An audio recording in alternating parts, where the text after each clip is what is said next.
Assalamualaikum warahmatullahi wabarakatuh. Waalaikumsalam warahmatullahi wabarakatuh. Bismillah walhamdulillah wassalatu wassalamu ala Rasulillah sayyidina Maulana Muhammad ibn Abdullah wa ala alihi wa sahbihi wa man walah wa la hawla wa la quwwata illa billah. Amma ba'd. Alhamdulillah, kembali dipertemukan oleh Allah Subhanahu wa taala dalam majlis yang penuh dengan barakah insyaallah. Mudah-mudahan semua hajat-hajat kita disampaikan oleh Allah Subhanahu wa taala. Amin ya rabbal alamin. Tidak keluar dari majlis ini kecuali dosa-dosa kita diampuni oleh Allah Subhanahu wa taala. Amin ya rabbal alamin. Hadirin hadirat rahimakumullah. Meneruskan pembacaan kitab Bidayatul Hidayah karya Al-Imam Al-Ghazali. Malam hari ini sampai kepada Adabul Khuruj ilal Masjid. Adab-adab ketika hendak keluar ke masjid. Jadi kalau kita perhatikan dari pertemuan-pertemuan yang sebelumnya itu memang diurut. Mulai adab bangun tidur, kemudian masuk ke kamar mandi, adabnya apa? Kemudian adabnya wudu, kalau memang wajib mandi, adabnya mandi seperti apa? Kalau tidak ada air berarti adab tayamum, cara-cara bertayamum. Jadi urut itu. Jadi setelah bangun tidur ke kamar mandi, baru malam hari ini kita bahas tentang persiapan keluar ke masjid. Jadi hidup kita ini mau ditoto gitu ya, ditata sama Imam Ghazali. Beliau berkata, fa idza faragta min taharatika, maka ketika bangun kemudian masuk kamar mandi dan selesai daripada bersuci, selesai daripada wudu, fasalli fi baitik, maka salatlah kalian di rumah kalian, raka'atayil fajri, 2 rakaat sebelum subuh, in kanal fajru qad tala', jika subuh itu sudah masuk waktu. Jadi setelah bangun, kemudian masuk kamar mandi, wudu, keluar daripada kamar mandi, disunnahkan untuk sholat 2 rakaat sebelum subuh di rumah.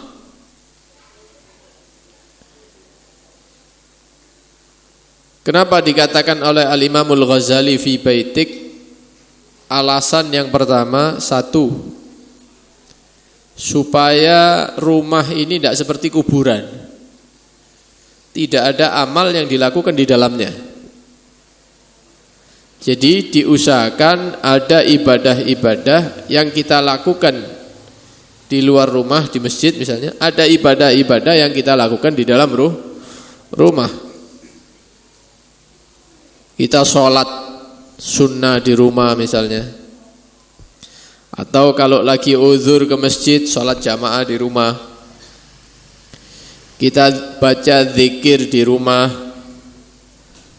kita baca sholawat di rumah, kita baca Al-Quran juga ada waktu baca Quran di rumah. Sebagaimana diriwayatkan, rumah yang di dalamnya dibacakan Al-Quran itu dipandang oleh penghuni langit seperti bintang-bintang yang berkilauan, sebagaimana penduduk bumi melihat ke langit ada bintang-bintang yang berkilau. Nah, malaikat melihat ke bumi ada cahaya-cahaya, yaitu rumah-rumah yang dibacakan Al-Quran di dalamnya.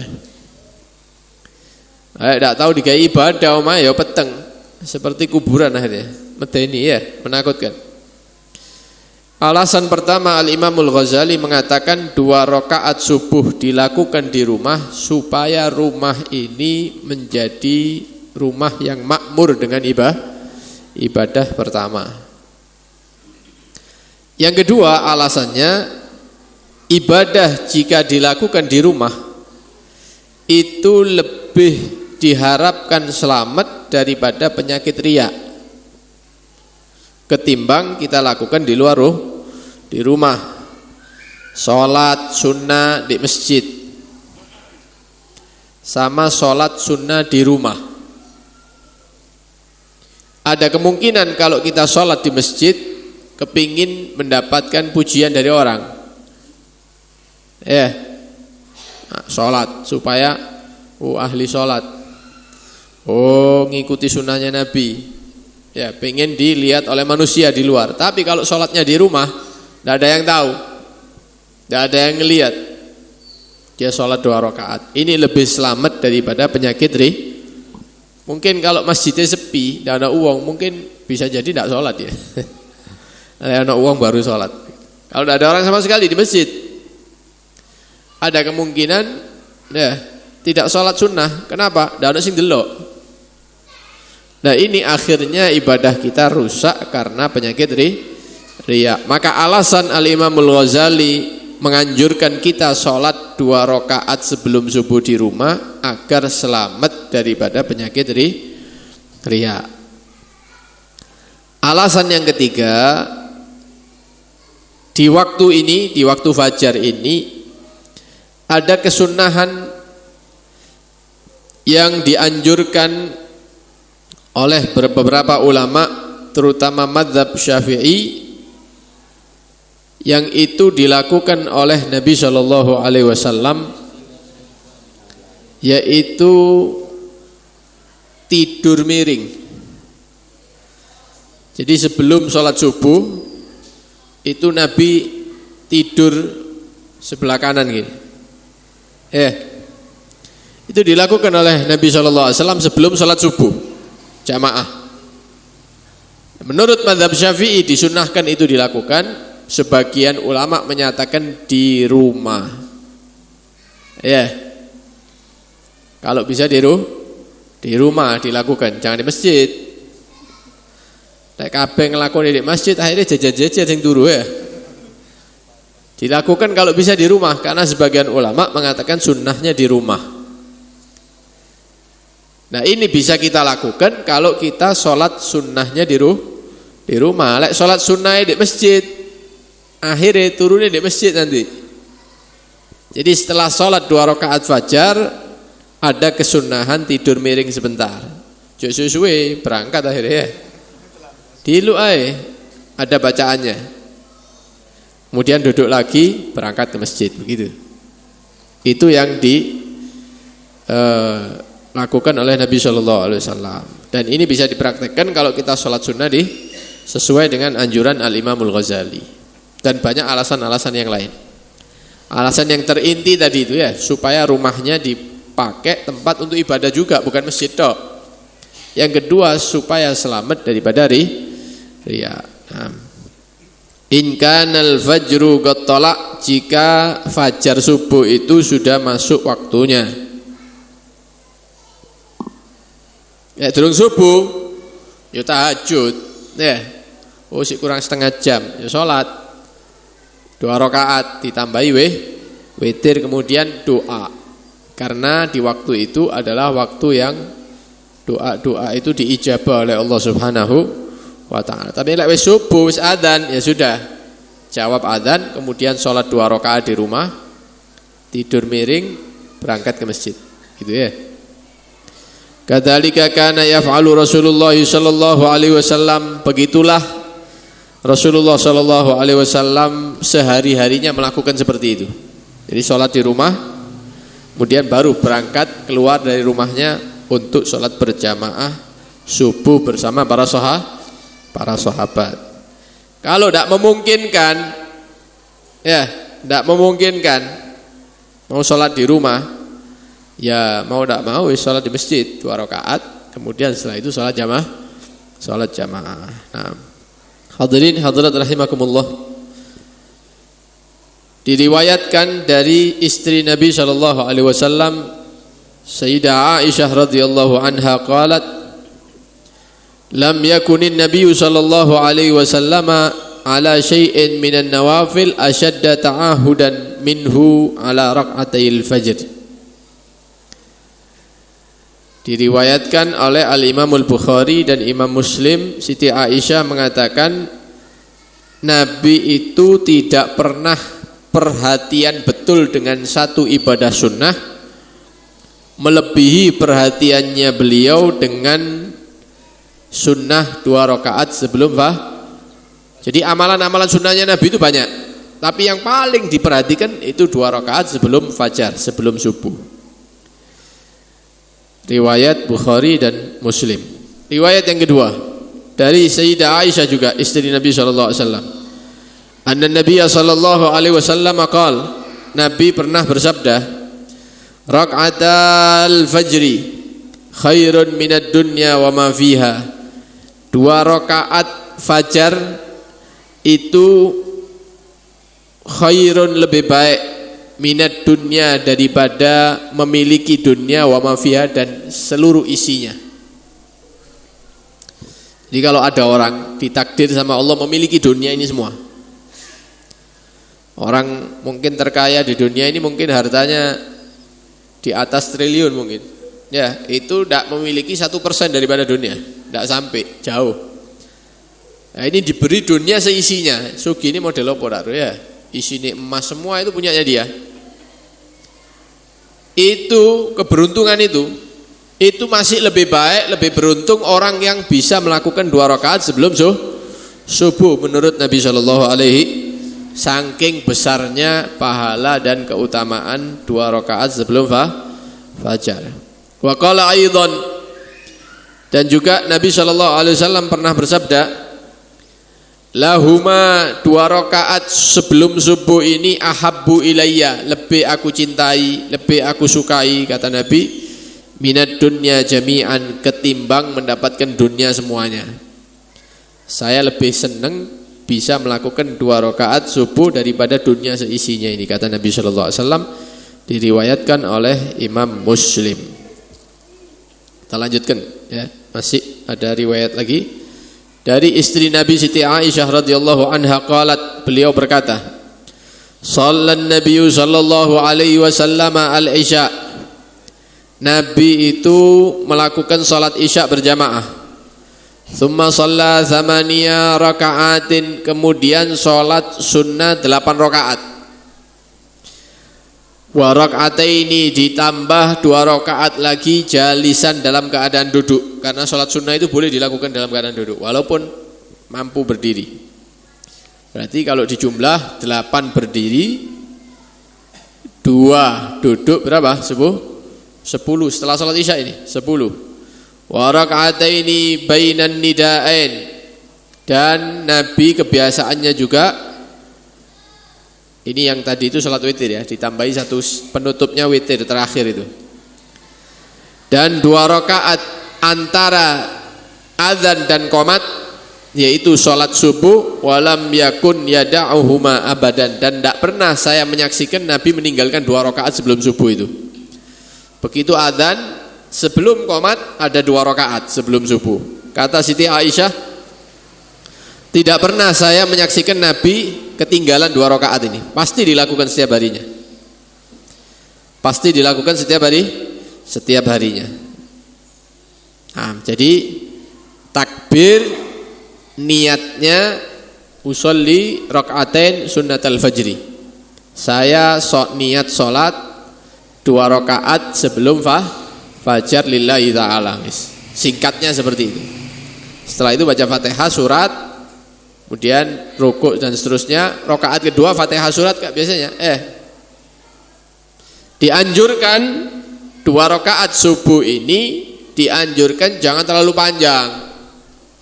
Ya, ojo maca Quran sak lembar, 2 lembar rakaatnya ndak, disunnahkan ringan.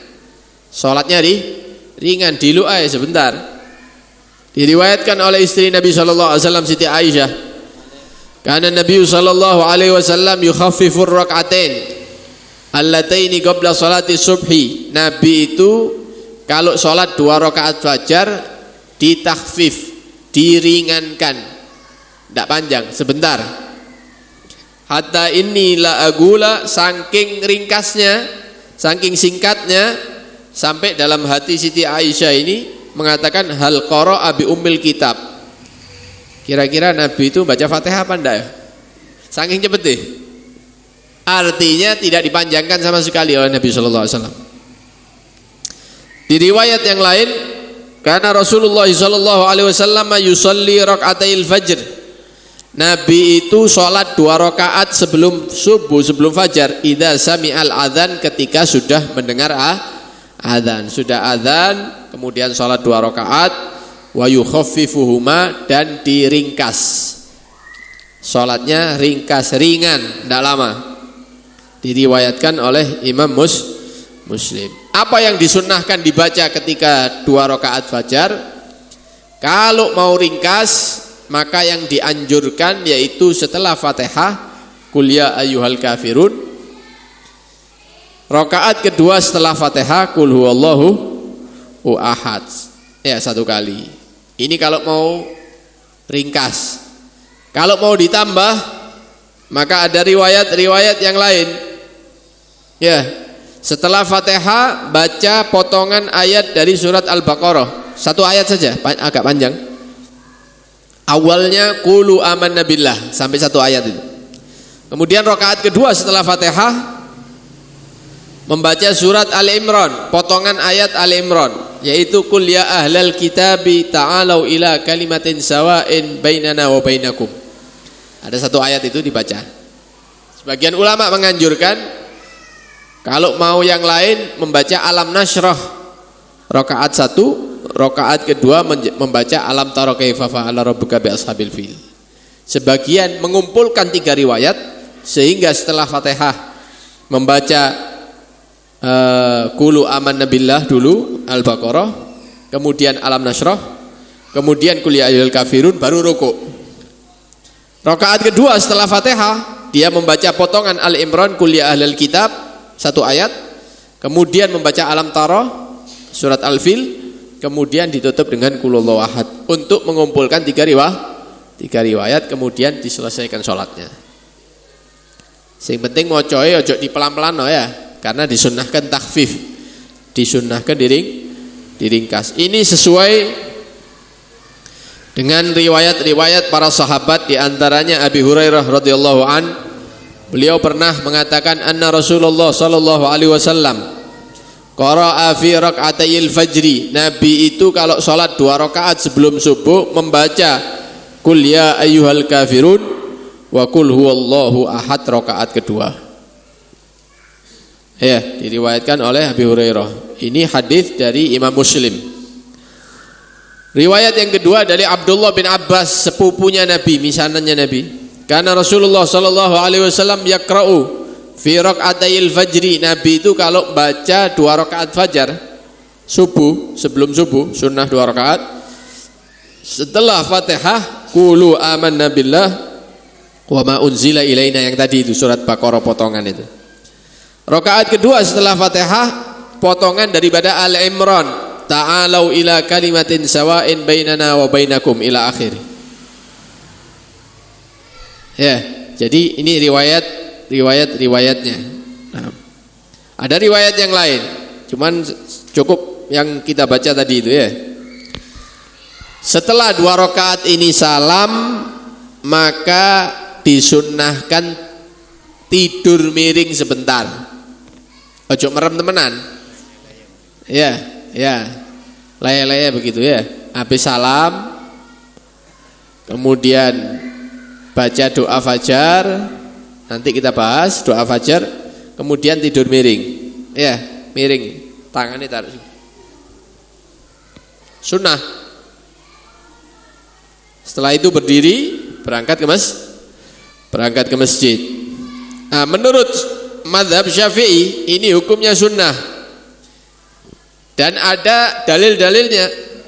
Dari istri Nabi Siti Aisyah radhiyallahu anha qalat, beliau pernah berkata, karena Nabi sallallahu alaihi wasallam, ada Nabi itu dahulu, idza shalla, jika beliau salat 2 rakaat sebelum fajar setelah salam, ittaja'a ala shikkihil aiman, beliau tidur miring, ya, menindih perut yang sebelah kanan, ke kanan gitu, jatuhnya ke kanan,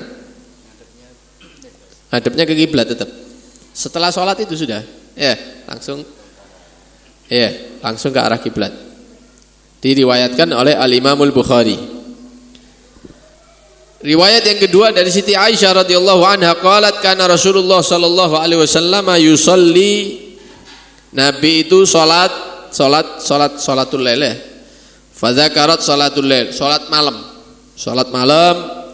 Tsumma qalat, kemudian diteruskan ceritanya Siti Aisyah ini, fa idza sakatal muadzin, tiba-tiba azan subuh, kemudian setelah azan subuh, setelah dijawab sama Nabi, tabayyana lahul fajr, sudah yakin masuk waktu subuh, qoma, beliau berdiri, faraka'a rak'atain khafifatain, melakukan 2 rakaat yang ringkas.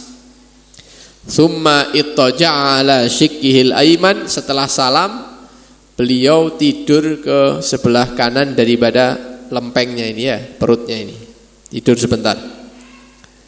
Hatta ya'tiyahul muadzin lil iqamah, sampai datang tukang azan izin sama Rasulullah mau qomat. Datangi Nabi, ya Rasulullah, qomat sekarang atau? Oh ya qomat, baru beliau berdiri. Karena rumahnya Nabi itu sama Masjid Nabawi itu langsung, ini pintunya itu paimaman di situ. Jadi muadzinnya langsung ke situ ngabari, qomat sekarang apa? Oh ya qomat. Nah itu Nabi berdiri dari tidur miringnya itu ya. Langsung masuk ke masjid untuk ngimami sholat subuh. Nah, cuman perlu diingat tidur miringnya di rumah kalau bisa. Ya, ojo jejer di masjid kabeh ya. Akhirnya keturun kabeh lali ndak sholat duha kok ya. Wis padang. Nah, ini yang ingin kita bawakan. Kemudian perkara yang kedua yaitu doa fajar. Doa fajar ini banyak di buku-buku wirid-wirid itu ya. Yang awalnya Allahumma inni as'aluka rahmatan min indika tahdi biha qalbi ila akhir. Ya, agak panjang itu. Tapi itu dilazimi oleh Nabi sallallahu alaihi wasallam. Pernah Sayyidina Abdullah bin Abbas, misanannya Nabi ini, diutus oleh abahnya Abbas ke rumahnya Nabi Shallallahu Alaihi Wasallam. Ketika itu Nabi lagi ada di rumahnya istrinya Maimunah. Jadi Nabi itu punya hari-hari begitu ya. Hari ini di Maimunah, nanti hari ini di Aisyah, hari ini dibagi. Karena beliau adil. Ketika itu ada di Maimunah. Lah, Maimunah ini dengan Abdullah bin Abbas itu bibi, saudara daripada ibunya Abdullah bin Abbas. Ya, saudara daripada ibu. Ketika itu Abdullah bin Abbas masih kecil. Artinya belum dewasa ya. Nginep di rumah bibinya yang bernama Maimunah. Tujuannya apa? Untuk mempelajari kebiasaannya Nabi kalau malam itu seperti apa, mau ditiru sama anak kecil ini, sama Abdullah bin Abbas ini. Ya. Nginep akhirnya malam itu di rumah bibinya Maimunah, dan di situ ada Rasulullah sallallahu alaihi wasallam. Nabi sholat malam, tahajud. Ya. Kemudian diikuti sama Abdullah bin Abbas, beliau wudhu juga, kemudian sholat, tapi di sebelah kirinya Nabi. Di sebelah kirinya Nabi. Nabi tahu Abdullah bin Abbas sebelah kiri ngikuti gerakannya Rasulullah, diseret sama Nabi. Pelan-pelan dipindah ke kanan. Mengajarkan pertama, kalau sholat jamaah 2 orang, ojo di sebelah kiri atau di buri, tapi di sebelah kanannya imam. Kalau cuma 2 orang saja. Yang kedua, sholat sunnah itu boleh dilakukan berjamaah. Ya, tidak dilarang. Buktinya Abdullah bin Abbas sholat tahajud ngikuti gerakannya dan tidak dilarang sama Nabi. Jadi kalau ada orang ngejak sholat ba'diyah maghrib bareng-bareng, itu boleh, tidak ada larangan, tidak ada masalah. Ya, tidak ada masalah. Dipindah di sebelah kanan sama Nabi. Sholat malam bareng. Ini Abdullah bin Abbas mengikuti gerakannya Rasulullah. Sampai selesai sholat witir dan semuanya. Adzan subuh, kemudian Nabi berdiri lagi. Ya, berdiri lagi. Sholat 2 rakaat sebelum subuh. Setelah salam beliau membaca doa, dan doa ini dihafalkan langsung sama Abdullah bin Abbas. Padahal dungane dawa ya. Apal, diperhatikan apa kalimatnya. Allahumma inni as'aluka rahmatan min indika tahdi biha qalbi. Ada yang mengatakan biha dini wa tahfadhu biha ghaibi. Panjang ini ya, saya ringkas ya. Wa as'aluka ya rabbal alamin Allahumma ja'alna hadin muhtadin ghaira dhallin wala mudillin ila akhir. Sampai Nabi meminta cahaya dari Allah Subhanahu wa taala. Allahumma ja'alli nuran fi qalbi wa nuran fi qabri wa nuran fi sam'i. Minta cahaya untuk hatiku, untuk kuburku, untuk pendengaranku, untuk penglihatanku. Cahaya ada di rambutku, cahaya ada di kulitku, cahaya ada di dagingku, di darahku, di tulang-tulangku, semuanya diminta. Cahaya dari depanku, dari belakang, dari kanan, dari kiri, dari atas, dari bawah. Allahumma zidni nura, tambahlah cahaya untukku, wa a'tini nura, berikan aku cahaya, waj'alni nura, jadikan aku cahaya. Padahal Nabi itu diciptakan dari cahaya, masih minta tambahan cahaya dari Allah Subhanahu wa ta'ala. Ulama mengartikan cahaya ini, ada yang mengatakan cahaya di dunia, yaitu cahaya hidayat supaya kita bisa selalu taat kepada Allah Subhanahu wa ta'ala. Ulama yang lain mengatakan bukan, cahaya yang diminta sama Rasulullah itu cahaya nanti di akhirat, karena di akhirat itu dzulumat, gelap, tidak ada cahaya. Kita butuh cahaya yang mengantarkan kita ke surga Allah. Itu yang diminta sama Nabi. Maka dimaknai cahaya ini ya dua-duanya berarti.